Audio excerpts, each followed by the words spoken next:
હું ભાઈ ભગુડા જાઉં તમે બહુ આગળ વહી આવ્યા હવે કુંડવીના પાટિયેલી શોર્ટકટ પણ ઊંધું હું કામ સિંધાડ છો ભાઈ ગાંડો છે એનું તમે હાસુ માનો એક કામ કરો આ બોર્ડ આથી છે ને અંદર ગેટ આવશે નાથી છે ને સીધા વહી જાય સીધું બોર્ડ ને ભગુડ વહાં 4 વ્હીલ નહીં આલે કે વહાં હે ના ઊંડી નળ હે નળ તો આપકો ભડભડિયા લઈને જવું પડશે મેપમાં જોઈને આવ્યા ને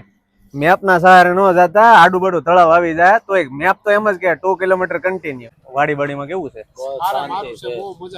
હું ભાઈ ખોડાભાઈ નું ઘર અહીંથી છે ને તમે સીધા વૈયા જાઓ ને એટલે ત્યાં છે ને દેશાર કૂતરા બેઠા છે ઈ જ ખોડાભાઈ નું ઘર ના એ કડશે નહીં તમને ખાલી ભણશે બીતા નહીં હાલો હું ત્યાં જાઉં છું તમને મૂકી જાઉં આગળ ફરો જાઓ ભાવેશભાઈ ઘરે જાવું અમારા ગામમાં 3 ભાવેશભાઈ છે ભાવેશ બારિયા ભાવેશ સરવૈયા કે ભાવેશ હાથની ત્યાં જાવ એમાં 2 ભાવેશભાઈ તો મળશે જ નહીં ગળાઓની વિશ્વાસ છે રાતે જોવા મળે જોવે નકર સીતારામ હા એનું એવું છે એનું એવું છે ના મને નથી ખબર ના હું શું આ ગામનો જ તે પણ હું નાનો હતો ને ત્યારનો હું સુરત વહી ગયો હતો એક કામ કરો તમે સુડાસમાને પૂછી દો